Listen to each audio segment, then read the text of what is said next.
गुरुब्रह्मा गुरुविष्णु गुरुदेवो महेश्वरा गुरु साक्षात् परब्रह्म तस्मै श्री गुरुवे नमः।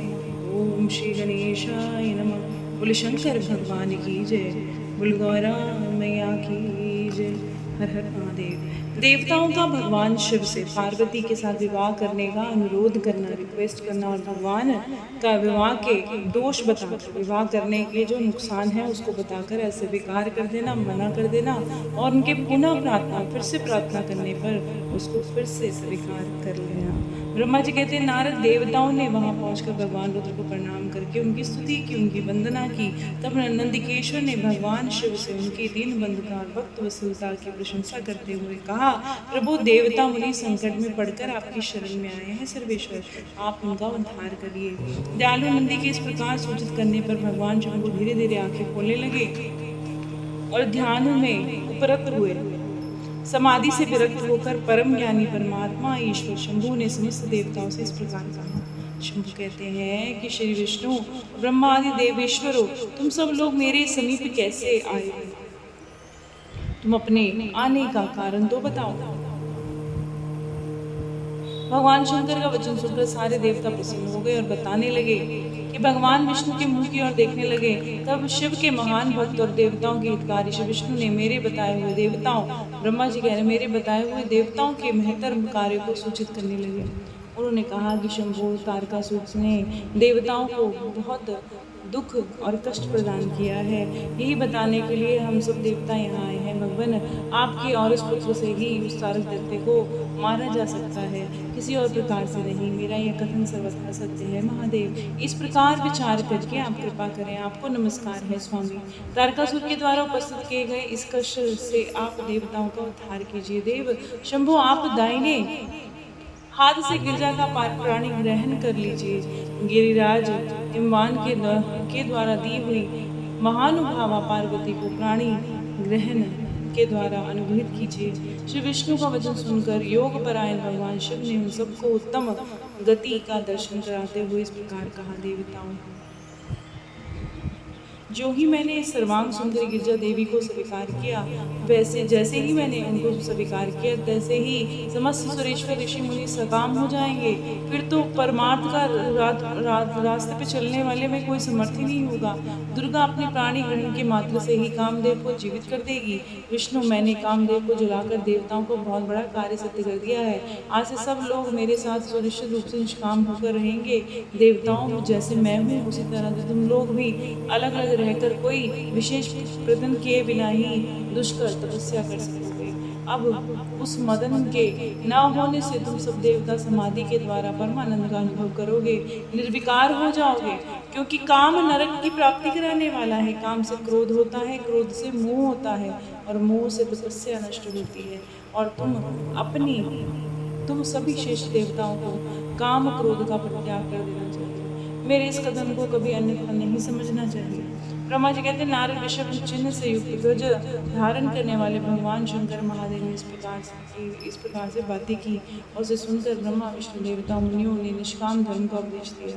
और फिर उसके बाद भगवान शंभु फिर से ध्यान लगाकर चुप होकर बैठ गए। पहले की भांति पार्षदों से घिरे हुए स्थिर भाव से बैठ गए। वे अपने ध्यान में स्वयं आत्मस्वरूप का अपना ही चिंतन करने लगे और निराभाव निर्विकार निरामय परात्पर नित्य ममता निर्विग्रह शब्दातीत निर्गुण ज्ञान गम्य प्रकृति से दूर परमात्मा का चिंतन करने लगे। इस प्रकार से परम स्वरूप का चिंतन करते हुए ध्यान में स्थित हो गए।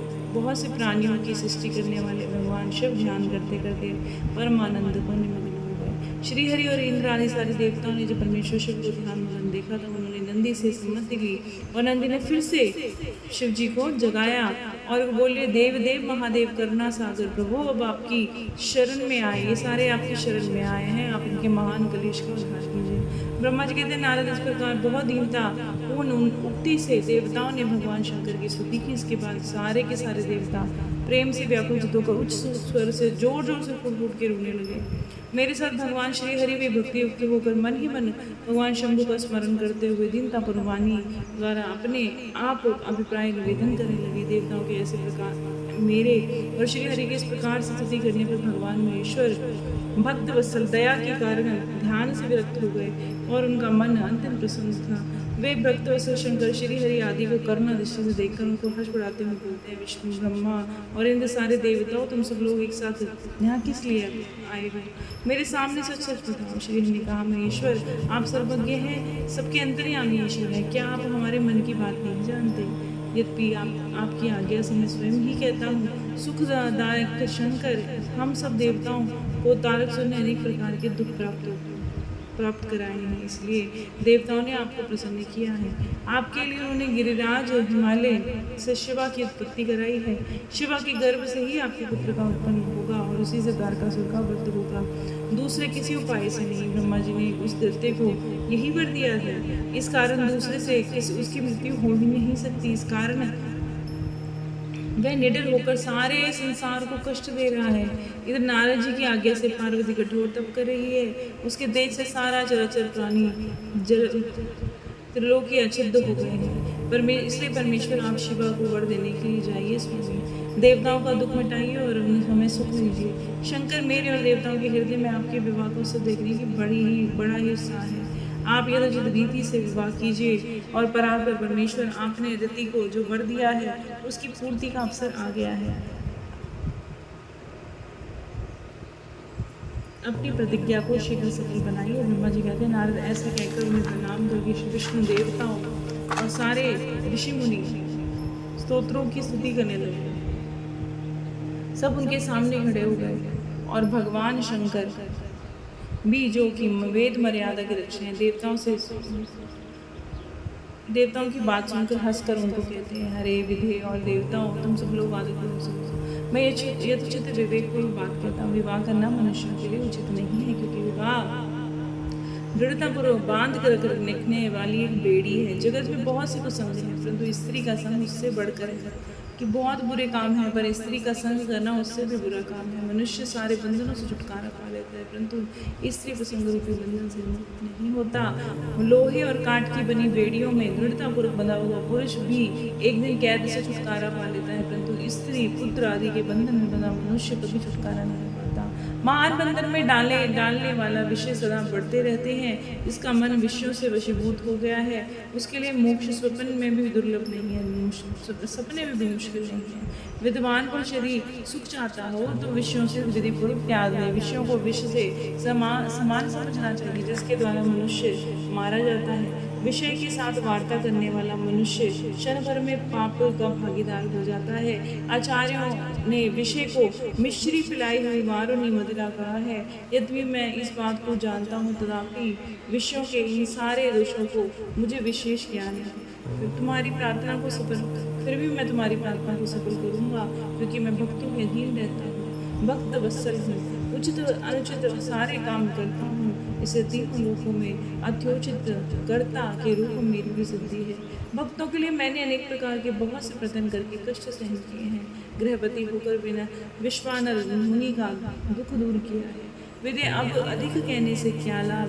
मेरी जो प्रतिज्ञा है उसे तुम सब लोग अच्छी तरह से जानते हो।